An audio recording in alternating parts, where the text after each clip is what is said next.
Bienvenue à un nouvel épisode de Mirego Dev Talks, un podcast conçu par l'équipe de Mirego pour la communauté de développement. Dans chaque épisode, nos invités discutent de sujets et d'enjeux liés au développement de produits numériques en compagnie de Rémi Prévost, directeur développement logiciel chez Mirego.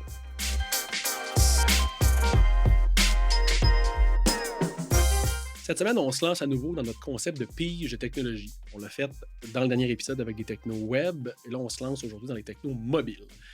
C'est un domaine qui a beaucoup évolué dans les 15 dernières années, autant chez Mirego que globalement dans le domaine du développement mobile, autant avec les technos, les bonnes pratiques, que les plateformes mobiles en tant que telles. J'ai sorti une dizaine de technos qu'on a utilisés dans le passé chez Mirego ou qu'on utilise encore, puis on va en piger une à la fois, puis on va en jaser avec mes invités. Je reçois aujourd'hui deux développeurs de longue date, des membres de l'équipe de chez Mirego depuis très longtemps, vraiment depuis le début. Martin Gagnon, cofondateur de Mirego, et Marc Lefrançois, dev multiplateforme depuis 2011 et encore plus avant. Donc, messieurs, bonjour. Bonjour. Allô? On parle de quoi? On parle de quoi? Oui, avant qu'on pige, en fait, c'est pas vrai, je vais vous faire demander, c'est un petit mini background, là, une minute, là. C'est quoi votre background chez Mirego? C'est quoi? Martin, t'es cofondateur. Exact. T'étais avant ailleurs? Oui, grosso modo, avant de travailler chez Mirego, dans le fond, je travaillais chez Copernic. Puis de fil en aiguille, on a fondé Mirego avec deux autres personnes qui étaient avec moi chez Copernic. J'étais beaucoup développeur de produits numériques, des applicatifs natifs. Donc, on faisait des softwares pour Windows. Ouais.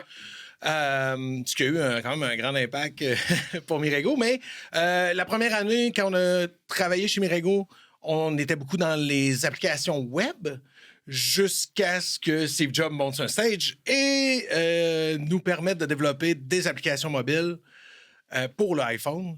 Et c'est ça, en fait, qui a été, je pense, le grand point tournant qui a changé Mirego. Exactement. Cool. Marc? Ben, mon intro sera pas très originale parce que, dans le fond, j'ai travaillé chez Copernic avec Martin. Martin a parti Mirego. Ça avait vraiment le fun. Fait que j'ai jumpé ship, moi aussi, puis j'ai rejoint la gang. Puis quasiment justement dans le début qu'on commençait à faire des adaptations. Moi, j'ai dit 2011, mais t'es arrivé avant. Là. Je suis un peu plus vieux, là. J'avais des enfants. Fait que le bout intense, à un moment donné, j'ai eu besoin d'un break. Je suis revenu après. Puis là, je suis dans l'aventure depuis 2011. Puis moi aussi, je fais du Windows, du web. Je fais du back-end à un moment donné, avant d'être chez Mirego, puis d'être vraiment un gars de mobile à partir de ce temps-là. Mais... C'est pour ça que je disais multiplateforme. Oui. Dans ma tête, puis Martin aussi, I guess, là, comme, vous n'êtes pas des devs très spécifiques, comme spécialistes. Disait, le dev de produit. Tu sais, moi, ce que j'aime, c'est le produit.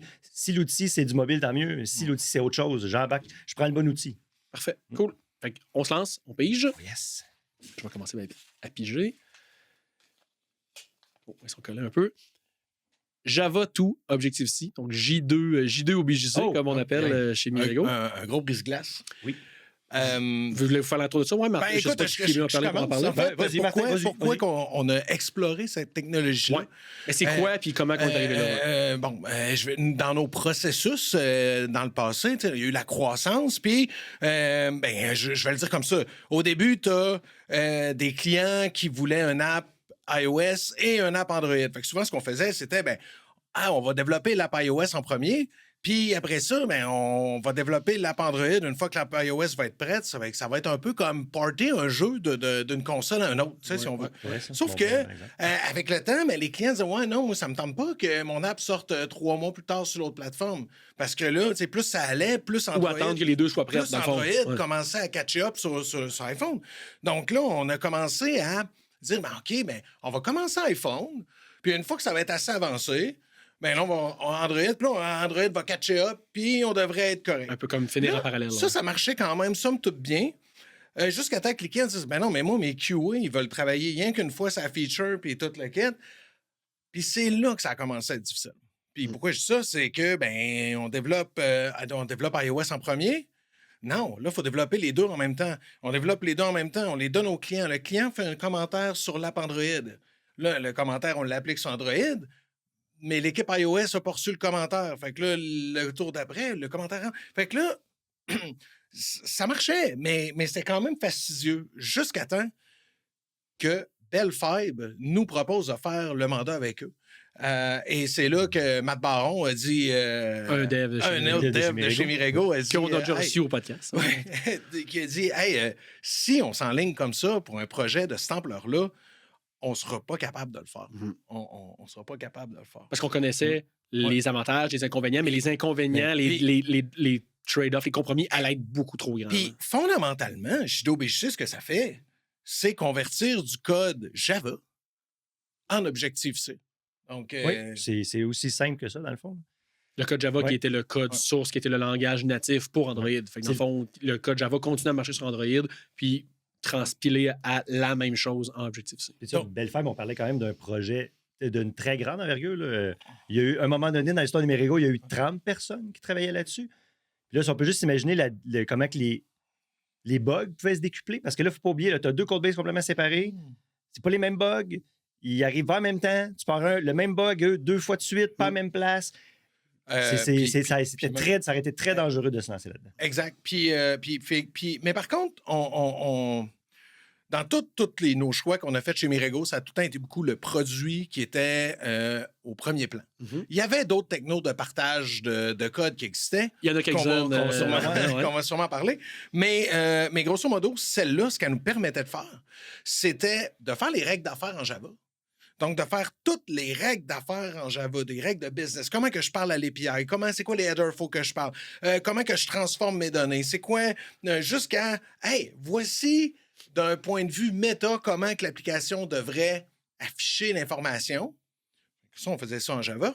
Et dans chacune des plateformes, qu'est-ce qu'on a fait? C'est qu'on faisait le UI. Puis là, quand je dis chacune des plateformes, c'est pas juste un téléphone mobile et un téléphone mobile. On avait les téléphones, les tablettes, les apps télé.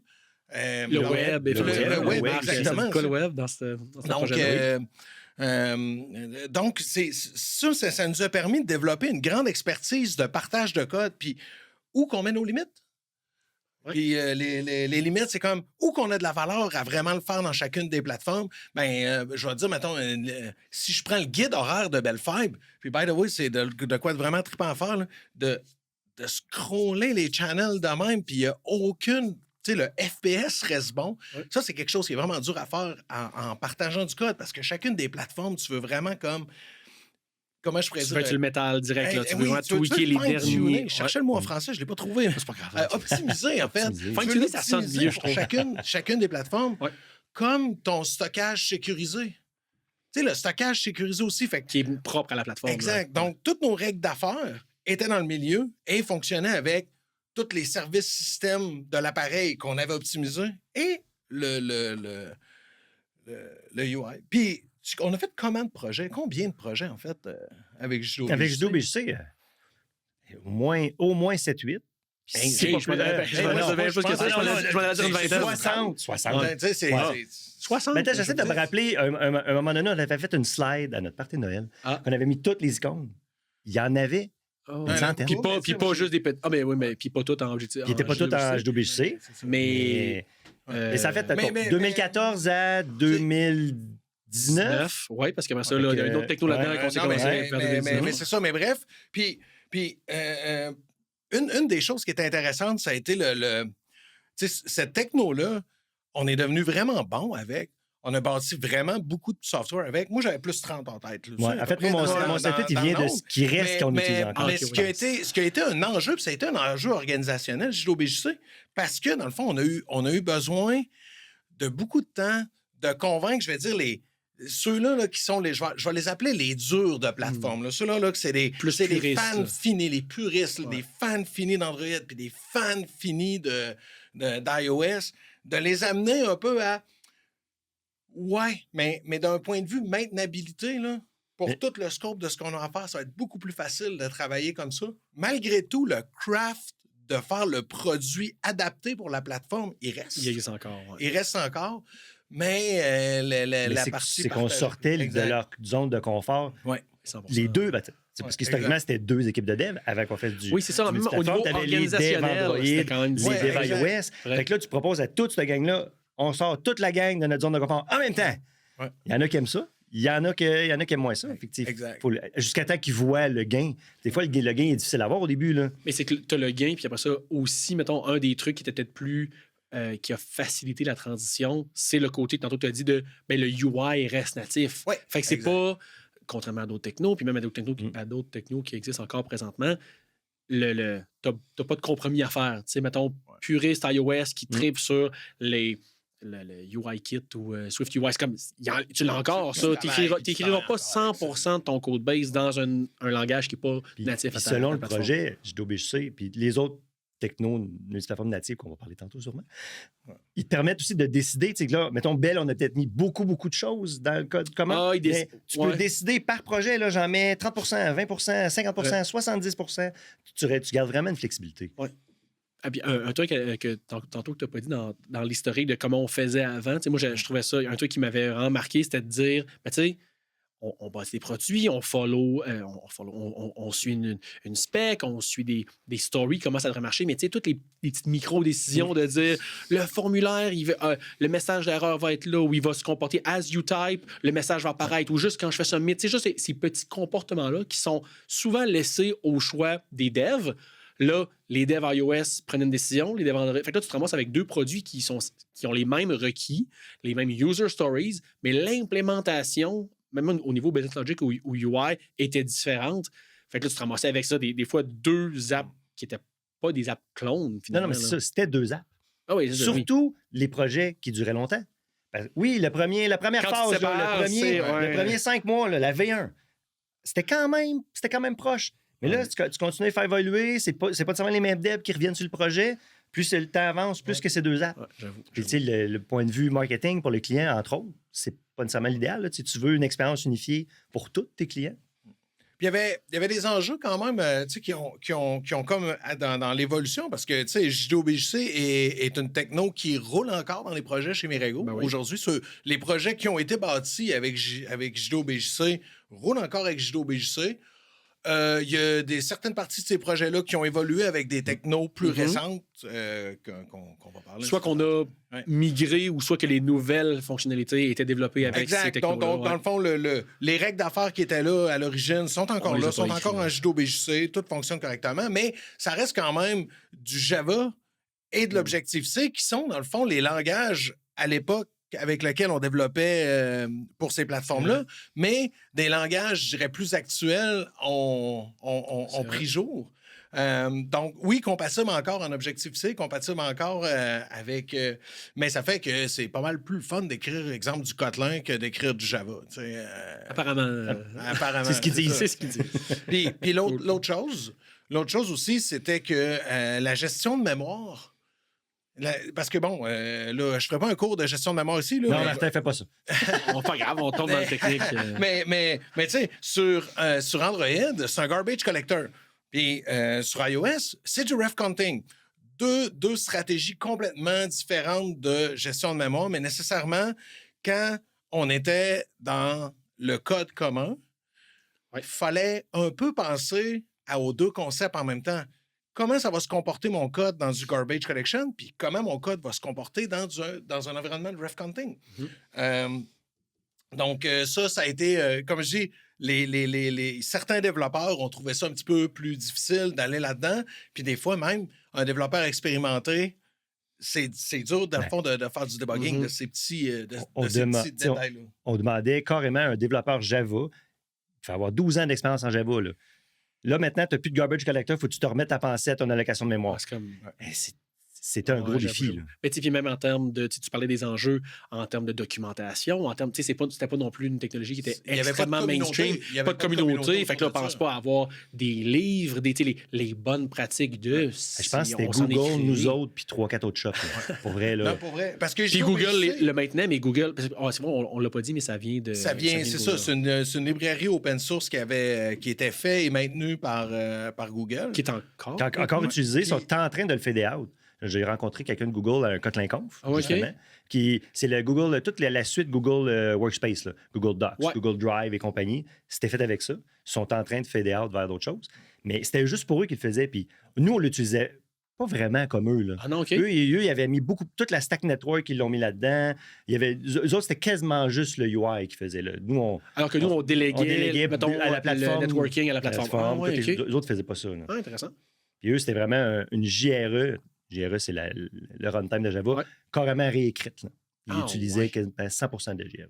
Mais ça, mettons, ils ont-tu fait des conférences? Y a-tu de la documentation qui est là-dessus? Tu sais, mettons, ça, beaucoup. ce que tu as appris en parlant avec quelqu'un, ça n'a jamais été exposé parce que Non. ça n'a jamais été un play de leur côté de dire on va évangéliser ça. Un peu, mettons, à la Facebook et React Native en disant, tu sais, on va faire.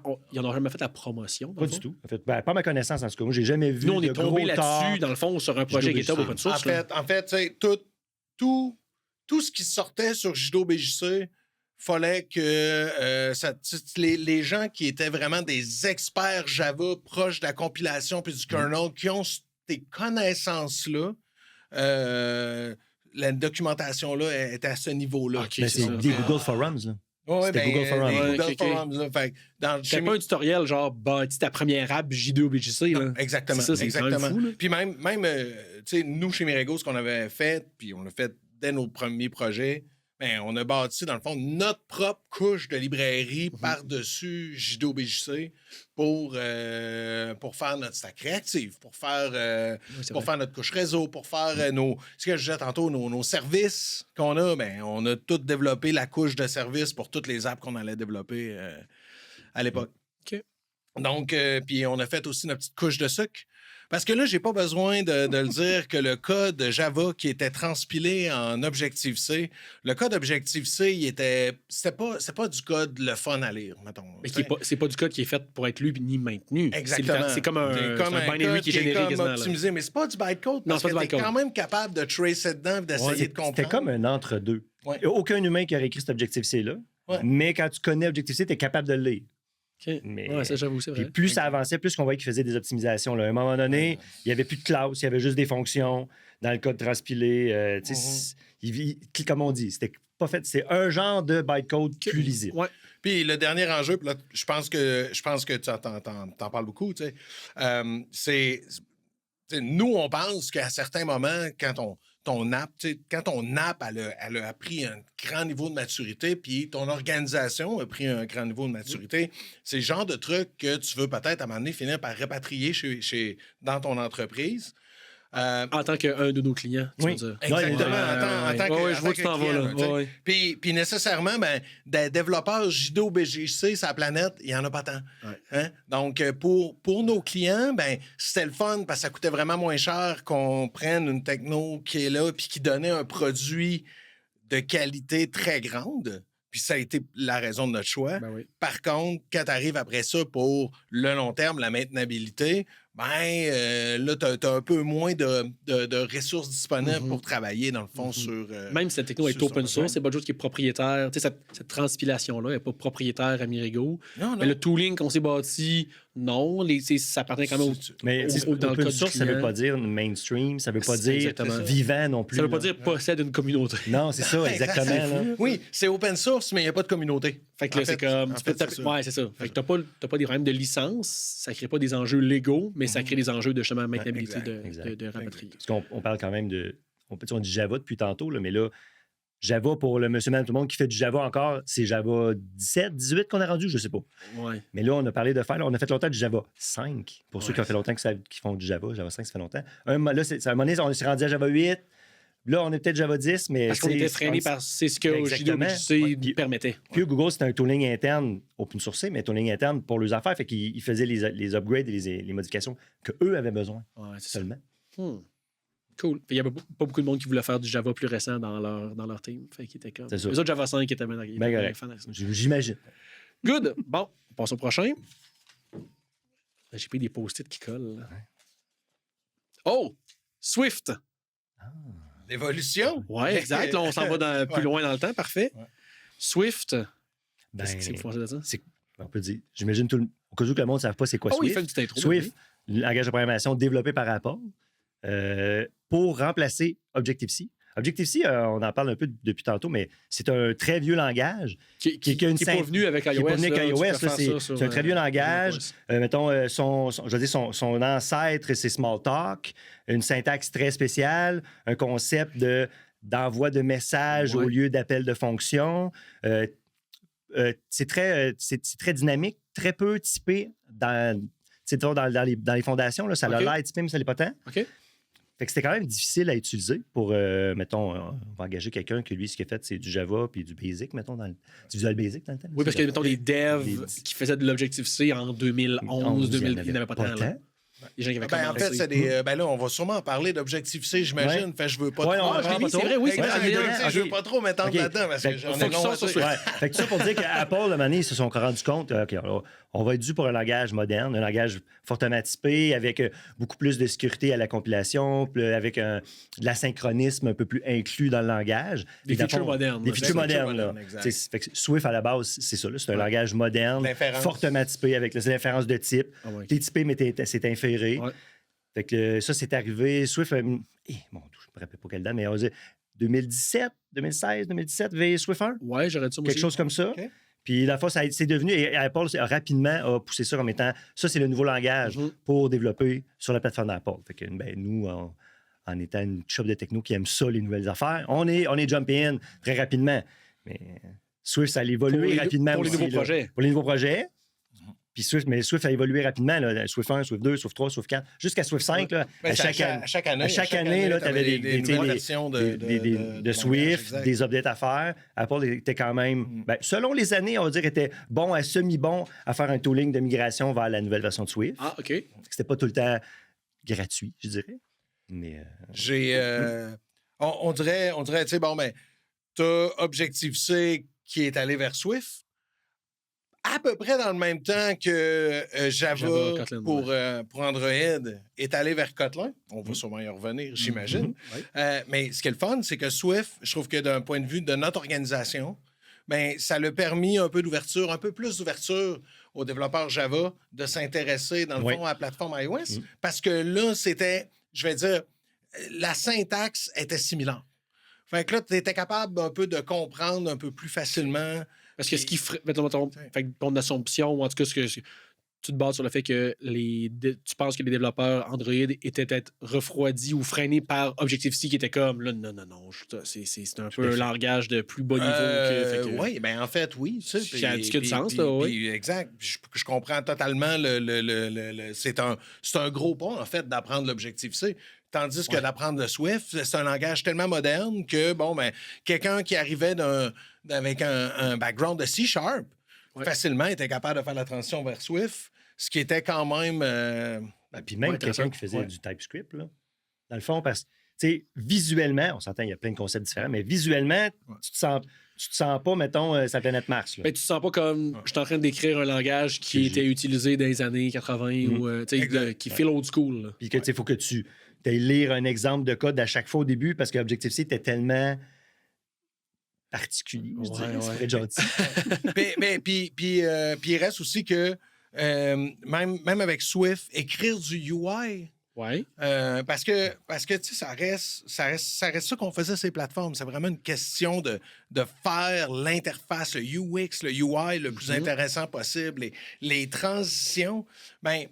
Écrire ça en Swift, il y avait maintenant de plus en plus de trucs de syntaxe, même si quand on développe, tu sais, Android a tout le temps été a tout le temps eu un stack un petit peu plus simple au niveau du UI, qui était beaucoup des stacks relationnels, des différents types de layout, un peu comme le web fait, là. Un stack layout, un vertical flow. Ce que sur iOS pendant longtemps, j'ai un souvenir de toi qui me dit, là, oui, il faut comme calculer nos positions de rectangle. Tu calculais tes bounds de view, tu plaçais tes bounds de view, puis toute la quête. Quelqu'un de web qui regarde ça, même dans cette année-là, c'est comme, qu'est-ce que vous faites, là? Exact. Puis avec le temps en Swift, en Swift, il commençait déjà à avoir un petit peu plus de... Un petit peu plus d'outils, le fun à utiliser pour faire des views. Puis on a même quelqu'un à l'interne à l'époque, Luc, qui avait développé, dans le fond, Pinlayout. C'est vrai. Qui est une lib quand même connue, je dirais. Oui, je pense que oui. Ça a beaucoup de stars sur GitHub. Sur justement... Qu'on a utilisé. S'il l'a développé dans le cadre d'un projet ou ça a été utilisé Non, c'était vraiment son projet personnel. C'est lui, mais on s'est mis à l'utiliser chez Mirigo. Quand Martin parlait tantôt des tripeux de une plateforme, Luc, c'en était un. Exact. Lui, là, c'était un Luc Dion, shout-out. Shout-out Luc Dion. Lui, c'était un vrai tripeux. Parce que dans le fond, mettons, si on fait la ligne du temps, GDO BJC 2014, mettons, avec Belfaire. Fait que là, Swift arrive en 2016-2017. Fait qu'on a commencé rapidement, dans les nouveaux projets, le code qu'on écrit, qui est iOS spécifique, on s'est mis à l'écrire en Swift. Oui. Fait que ça a quand même changé parce que pendant un bout de temps, pendant 2-3 ans, le layout, puis I guess aussi pour les projets qu'on maintient, le UI natif iOS, faut l'écrire en Objective-C avant que Swift arrive. Exactement, exact. Oui. Ça, par contre, je suis pas sûr qu'il en reste chez Mirego. Ou s'il en reste, il doit pas en rester tant que ça. Du UI en Objective-C? Ben, facile, je vais dire faible, mais c'est potentiellement le seul. Ça aussi, on n'a pas un outil de layouting, un genre d'ancêtre de pin layout. On avait fait de quoi à l'interne? Quand même assez simple. Parce qu'on s'est rendu compte que maintenant, si on veut être efficient dans bâtir du on va arrêter layout... de faire, ça a l'air stupide, mais on va arrêter de faire 8 divisé par 2 plus height moins 4. On va arrêter de faire ça. Là. La plateforme ne me le donne pas, il faut qu'on se basse sur notre tooling pour le faire. Mais je vais peut-être faire un petit aparté, dans le fond, de pourquoi qu'on faisait ça, en fait. Là. Oui. Parce que là, on a parlé d'Android, qui avait toujours eu un bon setup pour faire du UI. Oui. Mais ce que Apple en ont fait plusieurs itérations. Mais Apple, il jusqu'à tant SwiftUI, qu'on peut-être parler tantôt, il était vraiment sur un concept de WYSIWYG, là. Comme les années 2000 avec Dreamweaver dans le web, là, que là, tu dragues des affaires. Interface Builder, tu dragues des affaires, ça génère quelque chose que l'humain ne peut même pas vraiment comprendre, ni reviewer, éditer. Genre Xib ou oui, c'est ça, qui est un genre d'XML pas éditable humainement. Fait que tu peux pas l'éditer dans ton éditeur. Il y avait ça. Puis là, Apple, parce que dans la communauté, tu avais les vraiment trop tripeux qui, OK, Apple a dit ça, on fait ça. Puis les autres que nous, ce qu'on n'aimait pas surtout, c'est comment tu fais pour reviewer un pull request de ça? En fait, tu pouvais même pas travailler 2 personnes en même temps. C'est vrai, tu peux même pas jouer, gérer les conflits. Mais je pense qu'Apple aussi, d'où ce qu'eux arrive, mettons, le communauté de dev, c'est pas mal tout des indies, là. Ouais, je veux dire, mettons l'équivalent d'un Marco Amand, là, que lui, dans le fond, il fait des apps de feu, là, mais c'est lui. C'est ça. Fait eux, dans le fond, le tooling qu'ils faisaient, ils ne le faisaient pas comme pour. Il n'y a pas de pull request à reviewer, il n'y a pas de merge conflict, tu es seul dans ton code base. Ils ne faisaient pas pour des teams de 7-8. De high performance qui roulent vite, là. Ils faisaient pas ça. Mais je que chez Apple, il y en a de ces teams-là. Là. Les gens qui travaillent sur Preview App ou Notes.app, je ne peux pas croire qu'ils sont pas une personne. Les quelques fois qu'on est allé au DubDub, puis qu'on a parlé à des teams, mettons, je me rappelle d'avoir parlé à la team de Maps. Oui. Mais ils sont 5. Ils étaient 5. C'est pas la gang de Polyline, ça? La gang de Québec? Oui, je pense que c'est la gang de Polyline qui a été achetée par...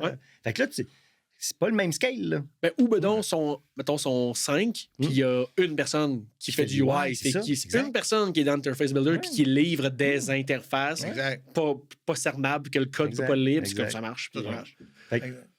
Fait que je sais même plus pourquoi je t'ai rendu là, mais c'est pas grave. Dans le fond, on parlait d'évolution. Du UI, tu peux jumper dans SwiftUI aussi. J'ai pas mis SwiftUI, fait que parlons-en. Puis Apple, ils croyaient quand même beaucoup à ça parce qu'ils ont même double down, mais je suis en anglicisme, mais désolé. C'est pas le premier. Avec Storyboard, que là, ils se sont dit, on va aussi mettre l'architecture entre les vues dans des Xib. J'avais oublié ça. Oui, puis... non. Ça rappelle de PTSD. Mais là, c'était nouveau. Chez Mirego, d'habitude, on l'a essayé pour vrai. Dans un vrai projet client? Oui. Il y a 2 devs qui se sont dit, là, on va arrêter de dire que c'est de la chenoute.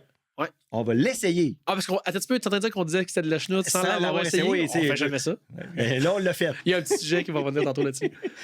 Ils l'ont essayé. Ils ont fait une app au complet comme ça. Puis on a continué à dire que c'était de la chenoute.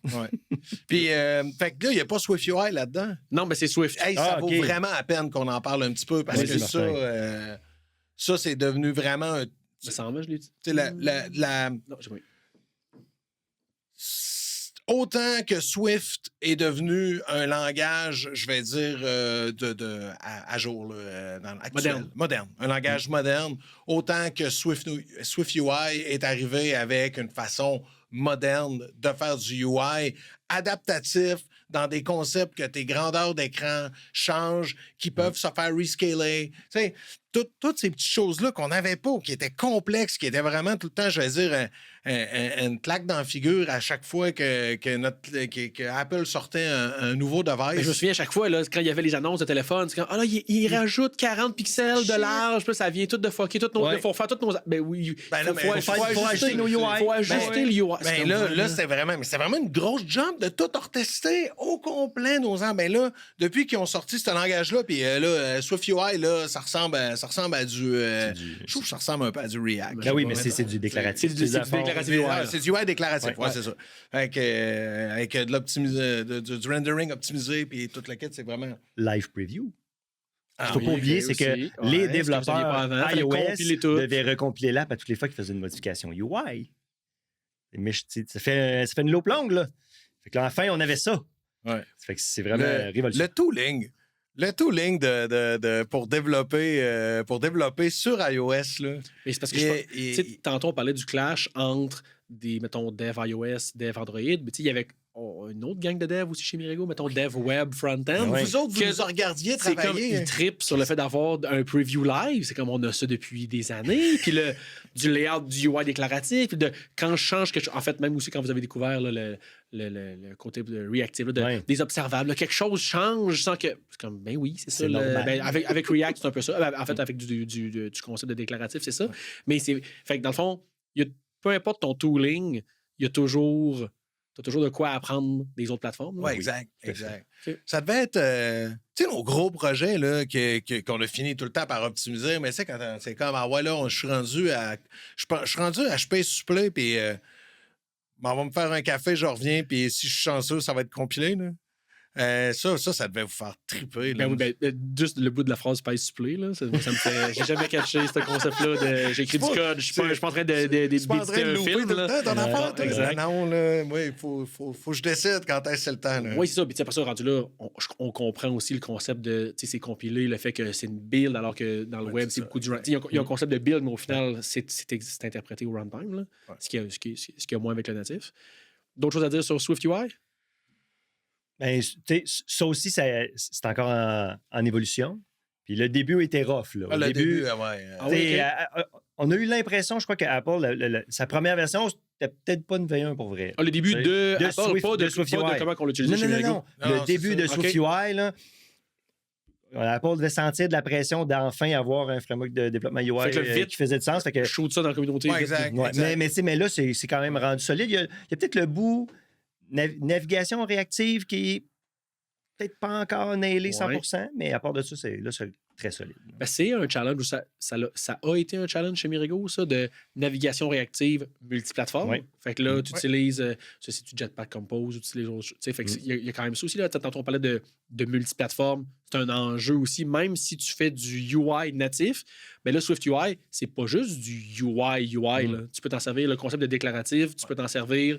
Fait que là, comment tu maîtrises ça, les deux? Tu sais, chaque plateforme vient avec un peu sa stack de navigation réactive. Bien, sa stack de navigation réactive, puis aussi ses paradigmes.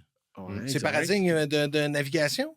Juste le fait le gros bouton back. Il y a un bouton physique sur Android, ce que tu n'as pas, mais en même temps, iOS ont été premiers à swipe to back. Puis la transition pour aller fait que c'est pas la même. Hein? C'est pas sur iOS, ça a tout le temps été des transitions avec le card view par-dessus. Tu mets quelque chose par-dessus. Exact. Okay. Tandis qu'Android, eux, c'est plus arrivé au début que c'est des pas de transition ou... Des dissorts. Exact. Okay. Mais ça revient que dans le goal commun, il faut qu'on ramène ça à exprimer c'est quoi qu'on veut faire et non pas comment on veut le faire. Puis, et ça aussi, ça a été c'est encore un débat chez Mirego de à quel point on met du détail de comment on veut naviguer dans le code commun versus les plateformes. Oui, c'est ça. Et où la ligne, dans le fond. Exact. Parce que tu peux dire à ton code commun, affiche le détail de ça, mais tu peux y dire aussi push ça. Et quand il dit push ça, c'est très proche ça, c'est très Android, c'est sur iOS. Sur iOS, sur Android, c'est pas ça. OK. Les débats sont simples et sont fréquents. Ouais, exact. Puis après ça, tu peux rajouter à ça d'autres stacks, d'autres technos qu'on verra. Puis je m'en allais avoir une autre question, puis je vais attendre qu'on pogne Objective-C pour en parler. J'ai hâte. Faites-vous le penser. Oh, justement. React Native. Yeah! Un autre sujet qui a été quand même pas polarisant chez Mirego. Mais React Native est une techno qui est sortie, j'ai comme le goût de dire, dans le coin de 2012, peut-être. Là, assez early, effectivement. Ils sont arrivés vraiment, vraiment tôt, avec une promesse vraiment forte. Puis, je vais le dire comme ça, tantôt, on parlait des puristes iOS. on a des puristes Android. On a des puristes React aussi chez Il y a des Mirego. puristes dans tout. On a des puristes, puis eux dans le fond, ils nous poussaient vraiment à aller vers React. Donc, tu sais, on a React, on a attendu un petit peu avant de le tester. On a attendu que ça sorte, que ça soit assez mature pour l'essayer dans un projet client. On avait déjà commencé un petit peu JDO-BGC quand on a fait notre premier essai. Où ce que, dans le fond, on n'a pas développé un projet client. On s'est fait un projet, dans le fond, démo pour, dans le fond, avancer avec ça. C'était pas toi, ça, ton app de recording de session de table? Exact. Qui était l'app. Nommons-la. Nommons-la, qui était... T'étais le client, dans le fond. J'étais le PO. Le PO, oui, c'est le dev. Un des devs. Puis l'idée, en fait, c'est simple. Là, dans le fond, c'était comme, on va faire une app que on arrive au jam, on enregistre. On va tester, dans le fond, utiliser des outils de la plateforme. Les trucs natifs. Ça donne que dans le band, il y en a qui sont iOS, il y en a qui sont Android. On va tester le multiplateforme. On enregistre. Après ça, on peut réécouter la track, laisser des commentaires, des emojis en réécoutant notre jam, puis se partager tout ça. Tu sais, c'était comme la prémisse de base. Puis le feeling, quand j'ai commencé à le faire, c'était la phrase que j'ai dit à Pierre-Luc, c'est comme... C'est sûr qu'on switch à React Native. Ah oui, mettons, convaincu en partant. Après, le feeling... Au début de quoi? La première journée? La première fois que j'ai comme le goût de dire, mettons, après une dizaine d'heures, mettons. Après une dizaine d'heures. Début, là. Okay. Donc, j'avais... mon live preview. Ça sonne tellement comme Martin Gagnon, ça. Après 10 heures, je suis allé voir le CTO. C'est sûr qu'on switch à ça. Exact. C'est comme, c'est sûr qu'on switch à ça. Mais tu sais, il y avait un live preview.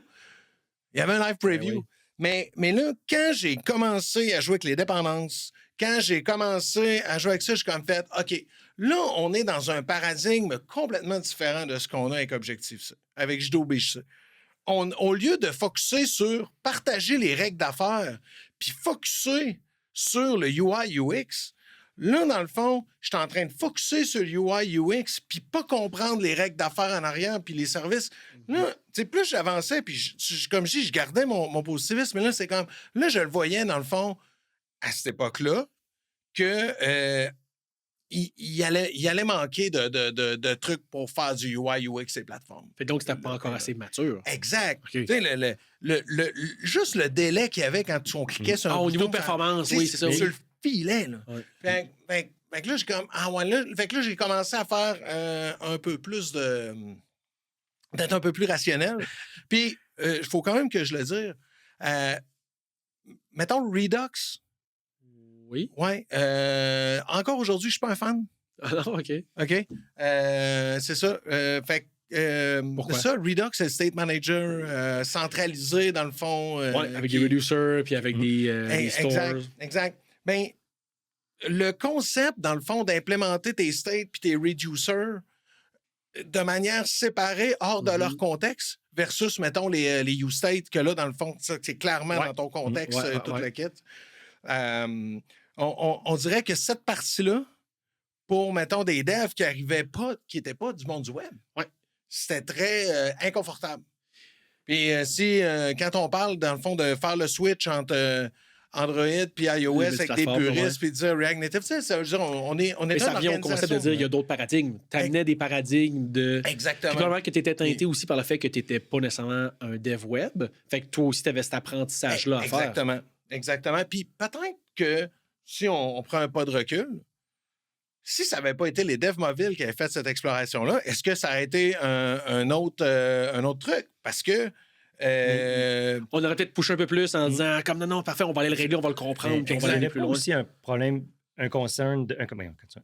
une inquiétude de performance à ce moment-là, tout ce que React voulait promettre versus l'état des devices à ce moment-là. Oui, puis en termes de maturité aussi, l'engin, tu sais, c'était pas aussi avancé que maintenant, qui est comme 10 ans plus tard. En fait, ça supportait même pas les plateformes télé. Ça supportait pas les... C'est ça. Je pense que quand j'avais regardé les tablettes, n'étaient pas supportées sur Android.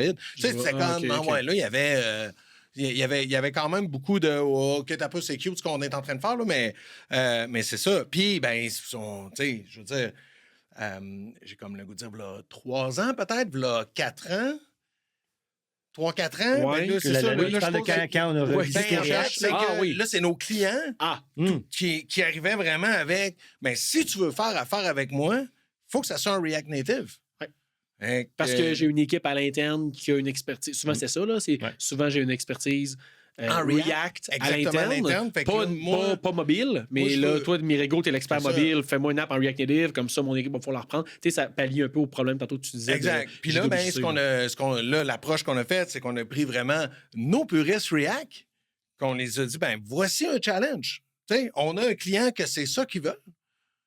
Ils veulent Oui. absolument une app en React Native. Ben, On a une expertise va- React on a de extrêmement l'expertise grande. Là. très pointue. Notre Ouais, expertise React est profonde. Et les gens, eux, avaient déjà l'intérêt, avaient déjà commencé. Oui, exact. Oui, Ils ça prenait parlaient ça. fortement de chacune des moi, je trouve qu'il y features. avait hâte de montrer au dev mobile. Que Ah, mais il y a- c'était pour exact. marcher. Effectivement, qu'il y a eu ça un peu.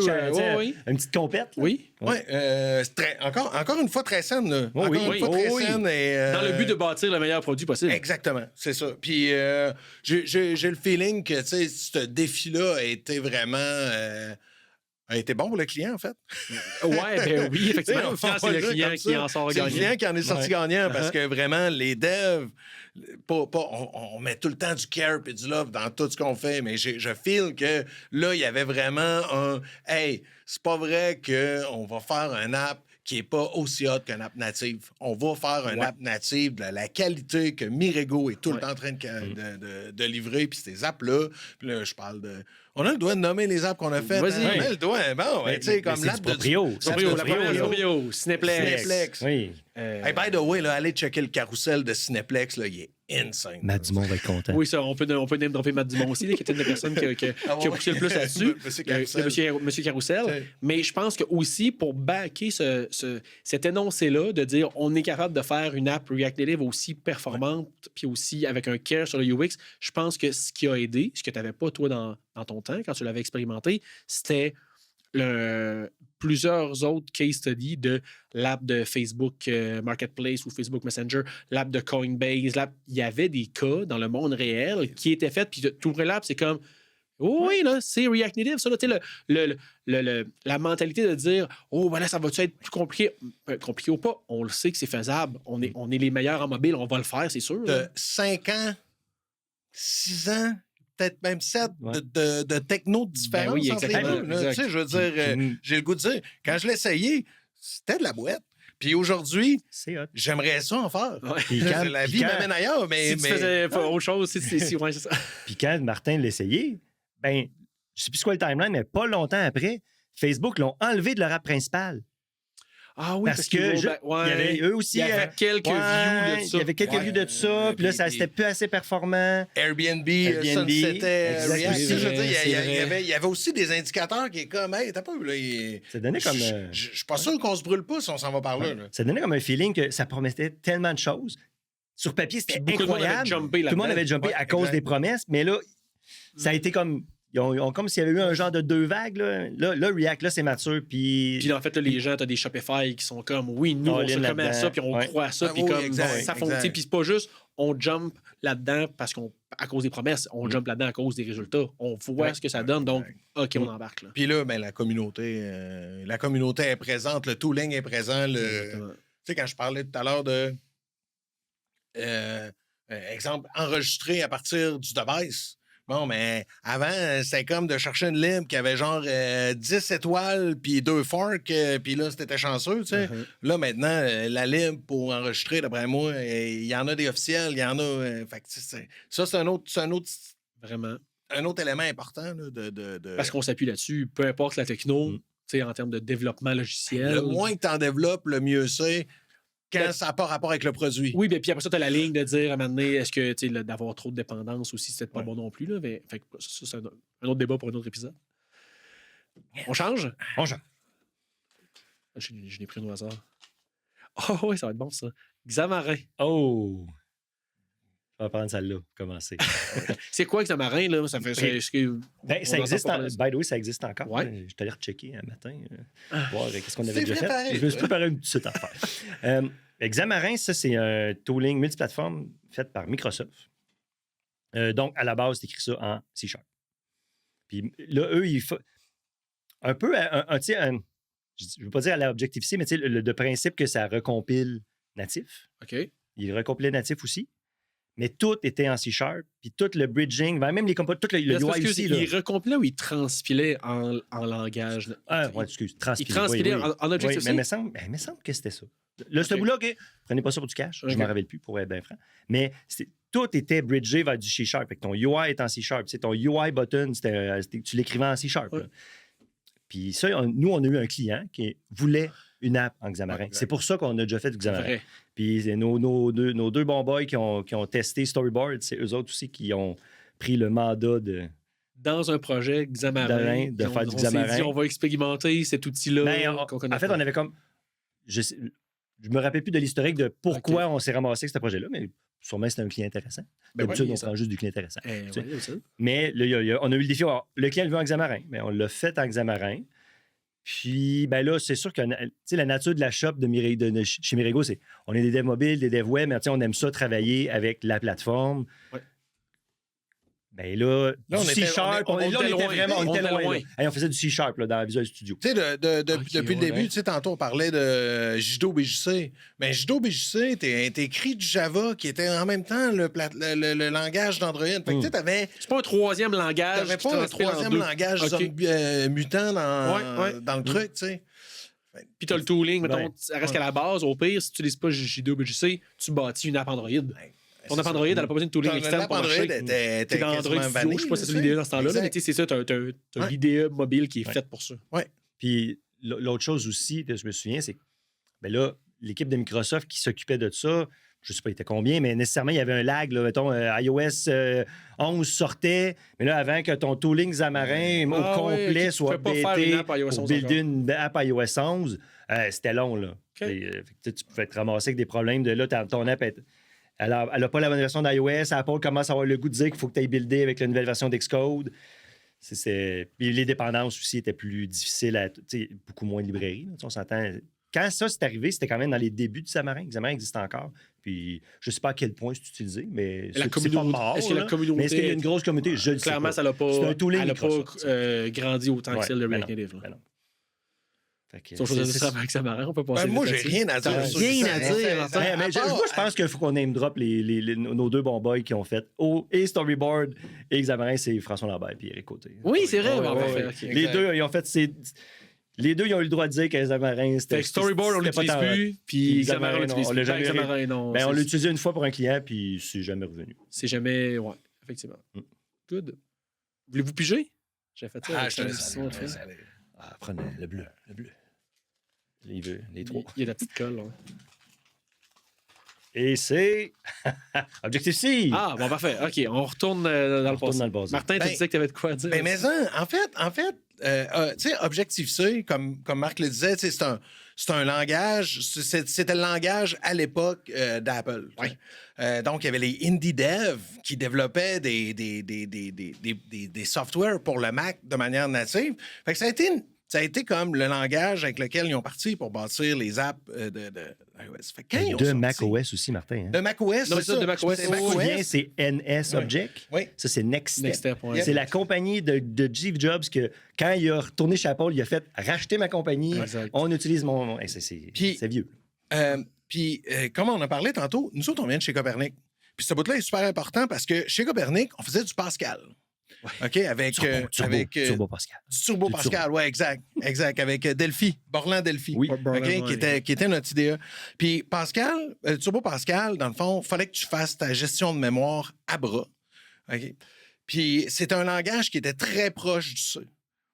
Quand je parle d'Objective-C, c'est un langage qui est très proche du C, avec lequel il fallait que tu fasses la gestion de mémoire à bras. Fait quand nous autres, on a vu ça...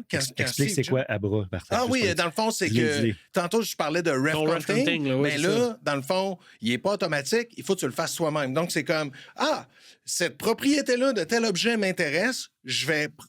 T'écris, là, je vais prendre une référence là-dessus. Là, ton software roule. J'écrémente mon compteur. Là, maintenant, c'est comme, faut que je décrémente mon compteur parce que là, j'en aurai plus besoin. Puis quand le compteur tombe à zéro, la mémoire se vide. Fait que c'était vraiment, vraiment, vraiment facile d'être cabochon dans ce langage-là. Okay? Fait que ça, le fait que nous, on avait de l'expérience avec ce type d'environnement-là, ça nous a vraiment aidé à nous démarquer parce que ça a été naturel pour nous autres de devenir, je ne vais pas dire des experts, mais avec le temps, on peut dire mettons, à la base, vous êtes rapidement devenus des bons... Mettons, les gens du début de Mirigo qui faisaient ça, des bons devs Objective-C. Exactement. Ouais. Exactement. Ça a été quand même facile de dire, on sait comment gérer la mémoire. Puis en fait, je pense que ça... C'était l'affaire la plus dure pour toutes les nouvelles embauches qui n'avaient pas passé par chez Copernic. OK. Mais puis qui n'avaient pas d'expérience en Turbo Pascal ou en ce genre de ceux-là qui avaient de l'expérience. Qui n'avaient pas après l'école. En C++. On a engagé quelqu'un de C++, il savait ce qu'il faisait aussi. C'est ça. Parfait. Alors, mais c'était tellement le gros défi, là. Un nouvel embauche. Il peut avoir, il ou elle peut avoir full d'expérience, full de background. Gestion de mémoire manuelle, là, les premiers 6 mois sur un projet. C'est que à chaque fois, t'as oublié de libérer ton objet. T'as oublié de libérer ton objet. Ah ouais, ça fait que parce que ça build quand même. C'est juste que ça va leaker puis tu vas voir. Et puis là, si vous vous rappelez, les premiers téléphones iOS, c'était pas tant performant. Fait que c'était pas tant long avant que tu utilises ton application, puis là, tu comprends pas. Ça ferme. Puis là, là, déboguer ça. Comment tu fais pour déboguer ça? Aujourd'hui, il y a des meilleurs outils. Dans le temps. Hey, back in the day. Tu scannes avec tes yeux, oui? Ça, c'est l'affaire. C'est de l'inspecteur Garneau, le genre. Là. Non, je suis pas d'accord, Martin. Je suis pas d'accord. Parce que autant que Apple, on n'a pas parlé tant que ça, mais le tooling de dev d'Apple, c'est pas le meilleur. L'IDE, c'est pas le meilleur, mais leur suite de profiling d'app.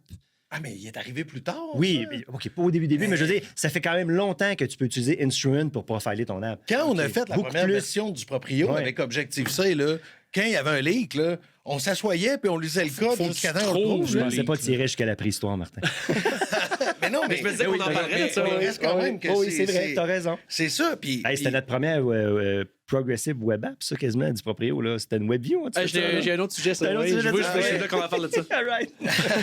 Mais ce que je voulais surtout dire, c'est que le tooling d'Apple était quand même rapidement était vraiment meilleur que celui d'Android là-dessus. Pour trouver, mais pour pallier au fait qu'il fallait que tu le changes manuellement. C'est de la merde à gérer, mais on te donne des outils pour t'aider. Il n'y avait comme pas le choix, là, parce que sans ça, là, mettons, Bellefeuille aurait roulé 2 secondes. Parce que, je t'aurais même pas levé l'app, je pense. Une des affaires qui est arrivée, j'ai comme le goût de dire, peut-être 4 ans après la sortie du premier SDK. Là, du premier SDK, c'est... ils ont sorti le Automatic Ref Counting Arc. Dans le temps que Arc, c'était pas un browser, c'était... Non, exact. Fait que grosso modo, tu n'avais plus besoin de dire que tu prenais ta référence. Tu avais juste besoin de dire quand tu n'avais pas besoin de prendre de référence. Fait que là, c'était comme opt-out. Exact. Là. Fait que si, mettons, je vais le dire n'importe comment, si tu veux pas faire un release cycle, c'est que si moi, dans le fond, j'ai besoin d'une référence sur toi, puis toi, tu as besoin d'une référence sur moi, si on est tous les deux comme ça, on va rester en mémoire à vitam aeternam. Fait que là, c'est quand même important de... Puis là, c'est le développeur qui est quand même expérimenté, qui sait quoi faire, mais j'ai comme... moi, j'ai besoin d'avoir une référence sur Rémi, mais prends pas de référence parce que Rémi, il y a une référence sur moi. OK, ouais, puis, ça, c'était pas automatique. Exact. Tu peux pas gérer ça automatiquement. Puis quand Rémi n'aura plus besoin de moi, moi, je m'en vais. On se connaîtra plus. C'est ça, exact. Ça restait quand même une grosse charge mentale, mais pas à chaque ligne de code que tu écris. Oui, c'est ça. Fait que tu avais à être conscient du concept de mémoire, de référence, mais pas... Mais je me souviens, ça, là, quand ça avait été annoncé dans un dub-dub qu'on devait écouter dans la cuisine, là, c'était quasiment levé dans les airs. Là, vous sautiez. Là, ce dub-dub-là. C'est automatique. Ce que je fais qui me gosse puis qui me prend du temps, là, maintenant, c'est automatique. T'étais là, live? J'étais là, live. Puis je peux même dire, puis là, on s'entend, je ne fais pas de name-dropping, mais le dev qui était à côté de moi, c'était le dev d'un client. Puis ce dev-là, il a sauvé sa job avec Arc parce qu'il n'était pas capable de faire de la gestion de mémoire. Je sais comme pourquoi tu veux pas le dropper. Ah, OK. Oui! Oui, exact. Ah, ouais, c'est vrai. Est-ce que c'est un bon dev? Oui, mais c'est un comme, bon à un moment dev, donné, mais ça ce rentre pas dans la tête, complexe-là, ce concept-là était quand même très complexe. Puis, dans le fond, ça, c'est comme, ben, il a pu continuer à être un bon dev. À lui, je l'ai vu, il était content en tabarnouche quand ils ont annoncé Arc. En tout cas, le truc que tu struggles, t'auras pu attendre. exactement. Ben, en tout cas, vraiment moins. Ouais. Ça a été comme un boost de performance instantané pour, mettons, de façon générale pour l'équipe de dev. En termes d'efficience. Puis même ceux qui Oui. étaient bons à le faire, parce que là, tu viens te débarrasser de cette charge mentale-là. Tu peux te focusser ton énergie sur des choses plus importantes du point de vue du produit. Sans aucun impact sur la performance, sur c'est pas runtime, c'est pas. Au final, c'est un analyseur statique. Fait que c'est à la compilation qui rajoute les bonnes choses. OK. Donc, je vous donne sur l'objectif C. Ben, j'ai comme la part, comme je dis, tu sais, je veux dire, grâce à la complexité du langage, c'est ce qui a fait que... C'est fou que je connaissais pas. On se connaît depuis plus que 15 ans, puis je connaissais pas cette anecdote-là. Le marché n'est pas devenu rouge rapidement parce que le marché était dur à rentrer dedans à cause de ce langage. Pendant que vous autres, vous rampiez comme ça, ben, le monde apprenait ces concepts-là, puis c'est dans les normal, débuts, quand on essayait des apps faites par d'autres mondes, tu voyais qu'il y avait un struggle. Là. Tu peux savoir, eux, ils ont de la misère. Ouais. OK, non, OK. Eux autres, dans le coin là-bas, c'en a un autre qui sont bons. Mais il y en avait beaucoup plus qui strugglaient qu'il y en avait qui étaient bons. OK. Ça a été long. Il me semble que ça a été long avant qu'on ait des Cocoa Pods. Tu sais, il me semble que ça a été long. Ouais, Tu sais, quand je disais, le concept de librairie externe. Là. Des libres externes. Maintenu par la communauté, un peu la Ruby Gems, là, avec Ruby NPM, avec JavaScript. Ça est arrivé de tard. Qu'est-ce que vous faisiez avant?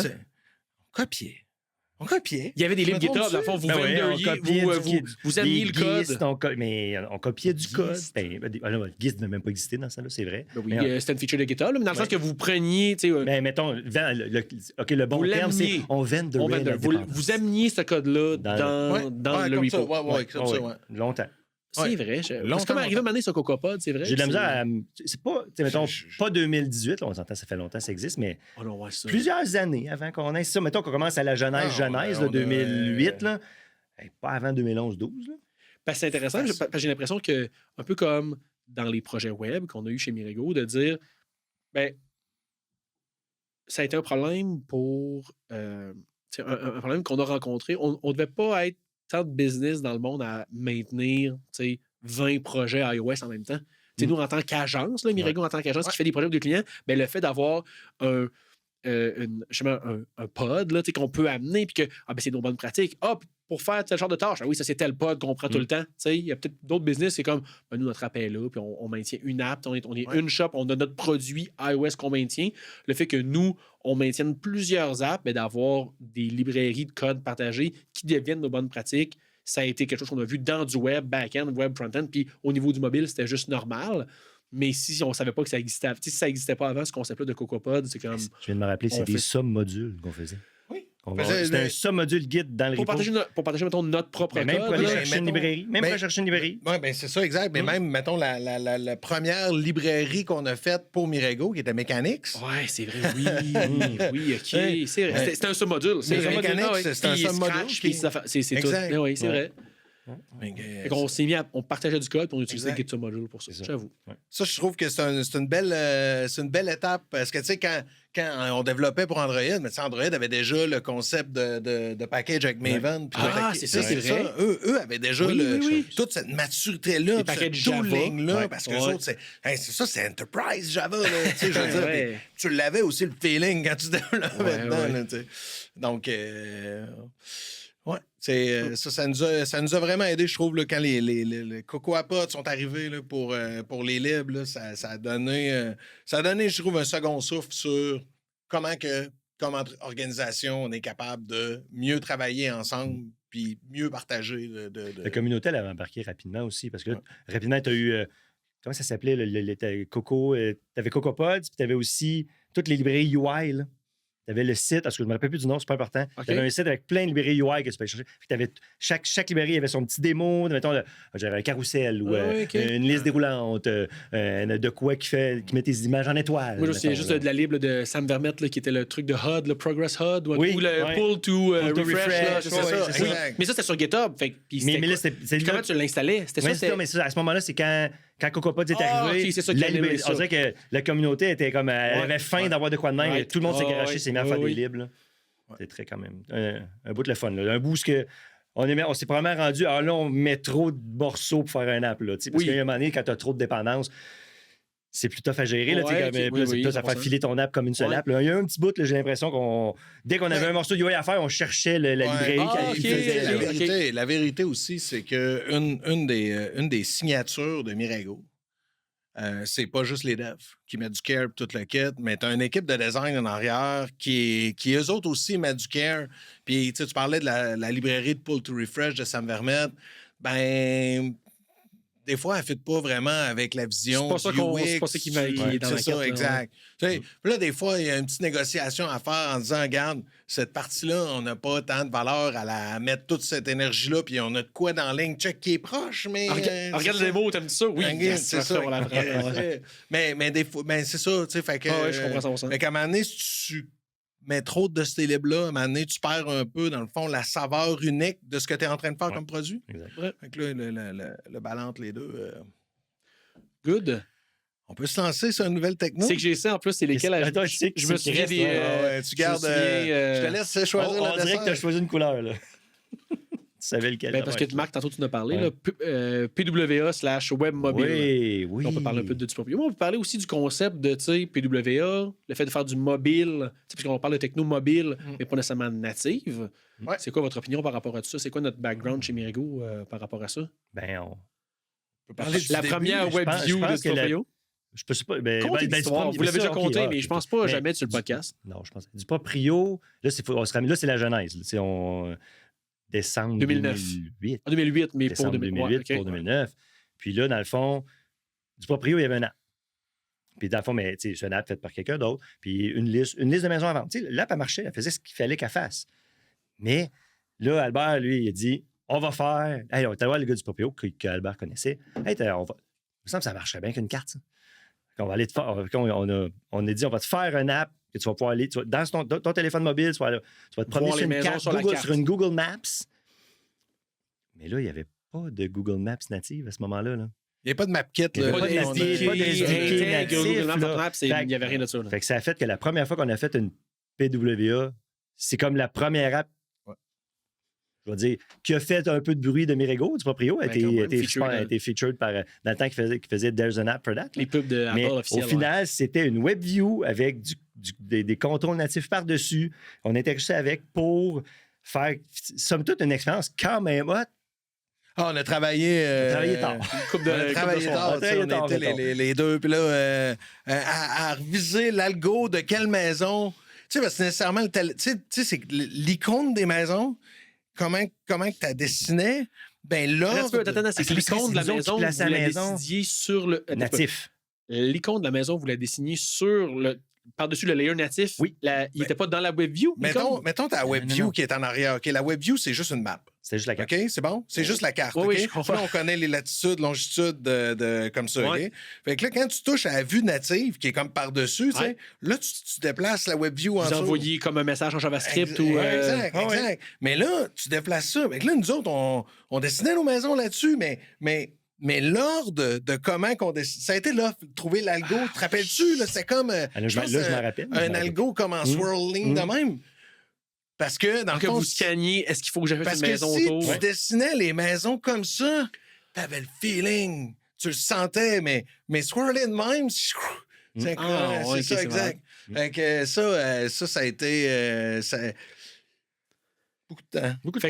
Beaucoup de temps, beaucoup de gourous. Fait que fait que c'était utiliser le web Ouais. pour pallier à quelque chose qui n'existait pas Exact. en 2009. C'est Exact. quand même fou de se remettre, là, ça fait 16 ans, là, pensez-y. Là. C'est quand même, Ah oui, ça commence à faire longtemps. ça fait quand même ça fait longtemps. Tes enfants étaient plus jeunes, Marc, dans ce temps-là? Oui, Martin en avait... J'en avais zéro. Zéro. Moi, j'en avais un, Martin en avait 0. Mais Puis, fait que là, puis- PWA mobile. Puis cette expérience-là, ben, comme vous avez parlé, tu sais, je veux dire, le fait qu'on ait réussi à faire ça, Ouais. tu sais, pour vrai, c'est quand même Une une fierté. petite fierté Ben, parce quand que même. aujourd'hui, on a été les premiers à faire un app de real estate avec une map. Puis aujourd'hui, un app de real estate sans map, ça n'existe pas. Oui, mais non. C'est comme c'est devenu comme le standard de facto. Là, tu sais, Ouais. c'est, ouais. Puis après ça, ben, genre, on a parlé tantôt, Objective-C, c'est des gros défis mettons, une grosse barrière à l'entrée. Ouais. Puis qu'il y a beaucoup de compagnies qui se sont lancées dans le ben, nous autres, on va te fournir un Canva. Fait que ça, tu vas développer une web app. Puis là, tu vas mettre ça dans le Canva. Puis tu vas être capable d'avoir ton. Ton GPS, tu vas être capable d'écrire Ouais, sur c'est disque, ça, tu tu sais vas être capable que- d'avoir ta ouais, caméra. La caméra, souvent. Le qui fait- service de base disponible en JavaScript. Fait que Oui. là, le bridge est fait par comme dans PhoneGap, PhoneGap, qui est ouais, rendu exact. Cordova. là. J'avais fait un talk, moi. Te souviens-tu, là, un des premiers iPhone DevCamp là, de Mirego à Lausanne, Oui, sur oui, le oui, boulevard je me rappelle Laurier à de ça. Sainte-Foy. J'avais Oui. un talk sur justement, le HTML5 puis le mobile, Ouais. sur le fait que les standards maintenant évoluent pour le fait que tu peux faire le navigator.get.geolocator.getPosition. Fait que Oui. tu peux avoir ça, Ouais. tu sais, qui était pour pallier un peu à ça, pour dire je peux faire du mobile, mais dans un, Ouais, tu sais, sur exact. sur une app web.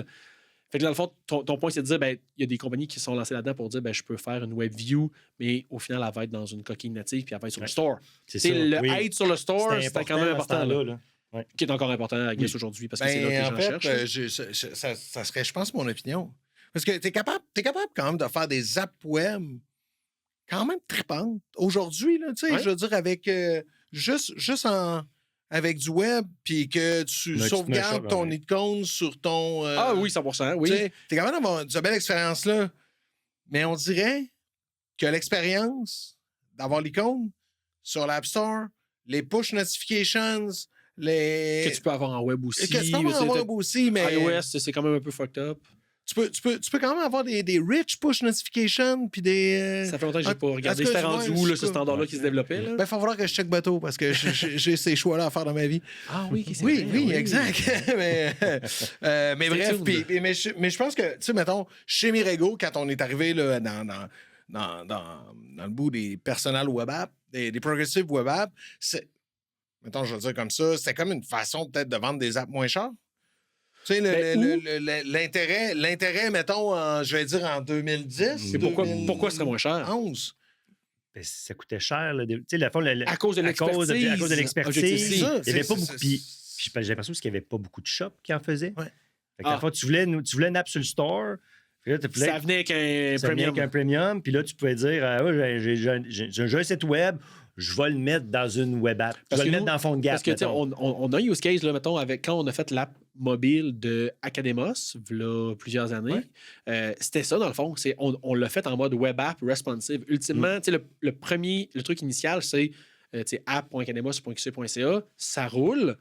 Tu peux l'ouvrir sur un téléphone dans ton browser, ça fonctionne. Le mettre sur ton Springboard. Oui, exact. Mais, exact. mais c'était pas pensé en mode PWA. Oui, il devait avoir un bel icône, mais là, après ça, c'est de dire, OK, là, je veux des push, je veux être sur le store. Fait qu'on l'a packagé dans une app native avec des fonctionnalités natives, parce qu'Apple a quand même des restrictions sur dire, ça ne peut pas être qu'une...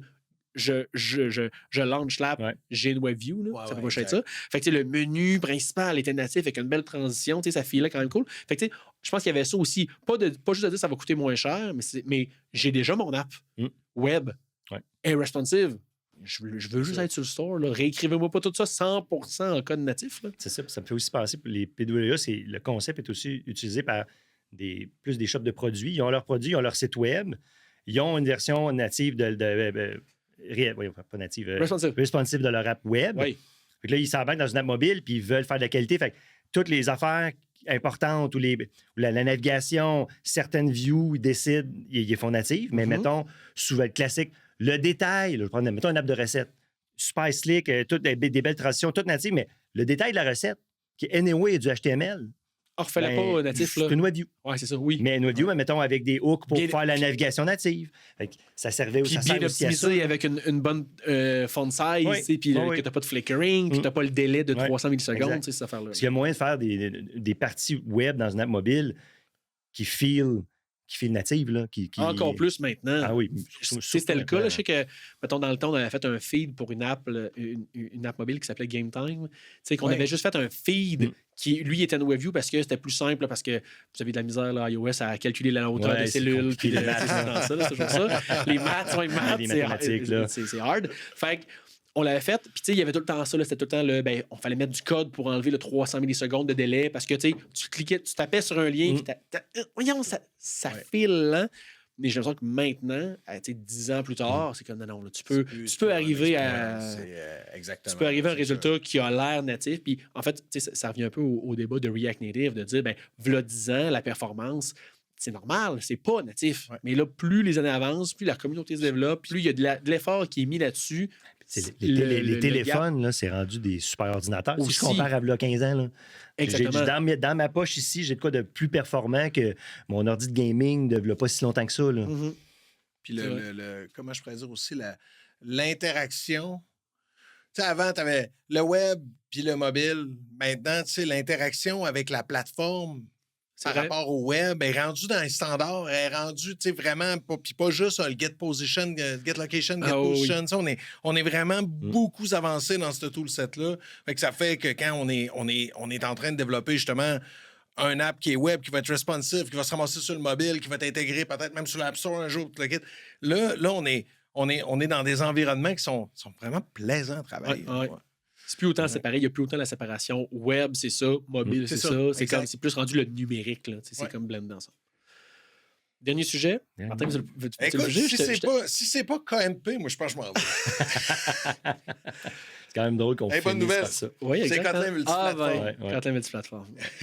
Exact. Bon, fait que ça va être tout pour l'épisode, c'est ça? On finit, c'est ça le Kotlin, moi j'aime bien l'histoire de comment on s'est lancé là-dedans, puis pourquoi, puis toute la kit, qui est pas mal, je dirais, mettons, on a 2 standards de facto maintenant chez Mirego.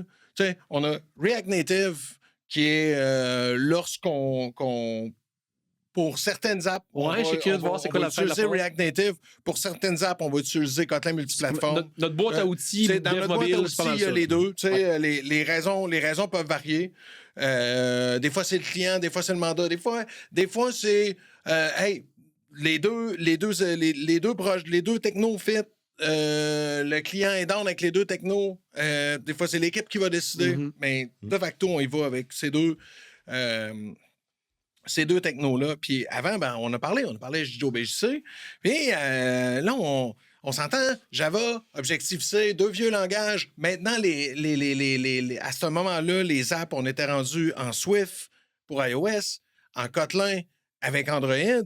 Pour faire le UI, tu parles? En tout cas, on parle de la plateforme à 100%. Mais attends, on faisait du Kotlin qui était après ça utilisé par JDOBJC? Non, ça reste du Java. Non. Le Kotlin était utilisé pour... la plateforme était rendue à Android... Par défaut, c'était du Kotlin tout au complet. Qui sont des langages matures puis modernes.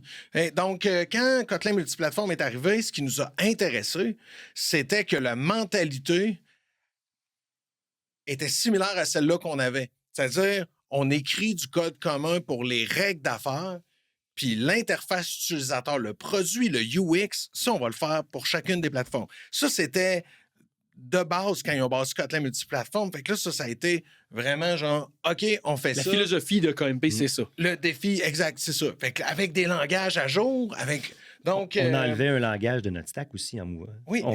Parce qu'il ne faut pas oublier que là, au début, Android était rendu à Kotlin, iOS était rendu à Swift, mais là, notre code commun, il fallait encore écrire du vieux Java. C'est ça, fait qu'on était plus juste à un langage dans Android. Exact. Fait que là, on enlevait avec 3... Un dev devait connaître et maîtriser 3 langages. Okay. Donc, le premier projet sur lequel on a commencé, dans le fond, c'était V5 Uni. Puis, on trouvait que c'était un beau projet pour le faire parce que c'était un projet iOS, Android, autant téléphone, tablette, télé et web. Yep. Dans le fond, on avait tout ça. Donc, très multiplateforme. Il n'y a pas plus multiplateforme chez Mirego que ça. Donc, c'était qu'est-ce qu'on va partager entre le web puis les différentes plateformes natives. Ça, on avait cette expérience-là de moins. C'est le gap d'expérience. Fait que ce bout-là, on a peut-être été un petit peu plus frileux avec... On a fait moins. On n'est pas allé all-in. On n'est pas allé all-in parce qu'on avait un peu moins d'expérience là-dessus, puis on voulait être certain de pas se planter. Puis on s'est dit, dans le fond, on se donne 3 semaines. Ouais. 3 semaines pour...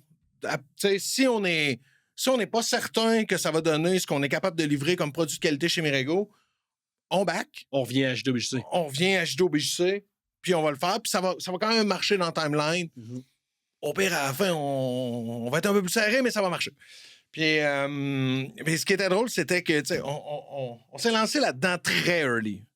OK, c'était très, très early. Alpha? C'était Alpha, je pense. C'était très alpha. C'est encore alpha?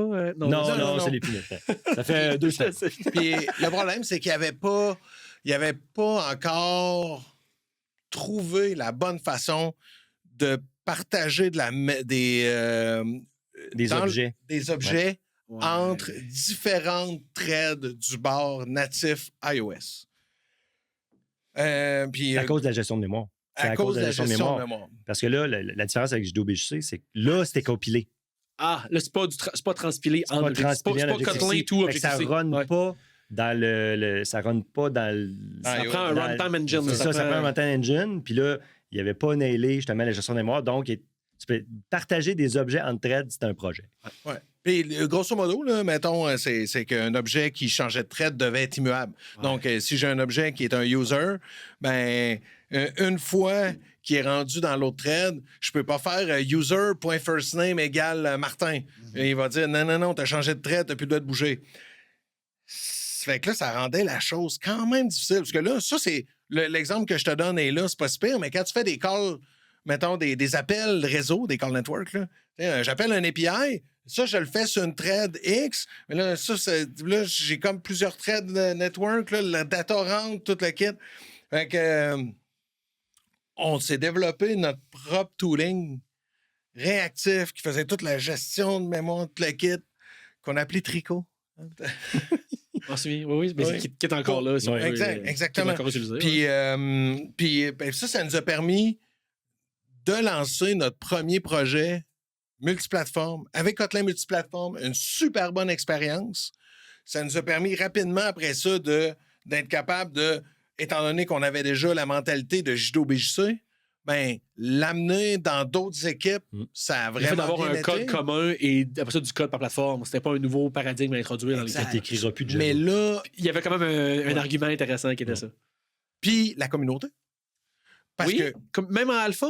Mais ça me fait quand même penser au fait qu'on était tellement early. Tu sais, tu as parlé de notre libre reactive.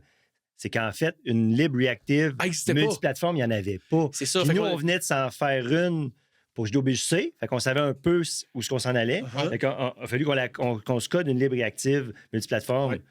Puis, tu sais, mettons, commentaire comme ça. Maintenant, on ne l'utilisera plus parce que maintenant, Kotlin ont fait Flow. Oui. Mais Kotlin, JetBrains a fait Flow. La communauté, on va dire. La personne, l'organisation qui développe le langage. On a fait nos bindings entre les deux.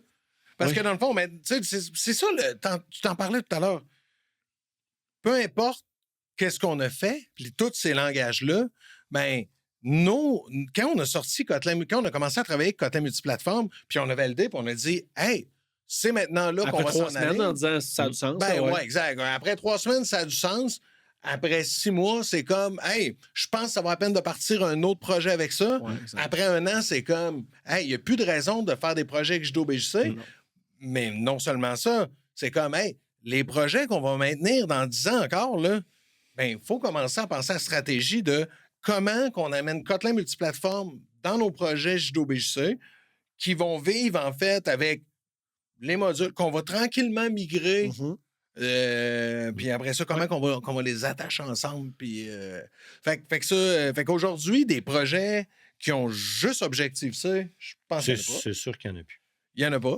Puis la plupart des projets, dans le fond, tranquillement, pas vite, ceux qui étaient en Objective-C sont en train, tranquillement, pas vite, de se moderniser, en fait, avec du Kotlin multiplateforme.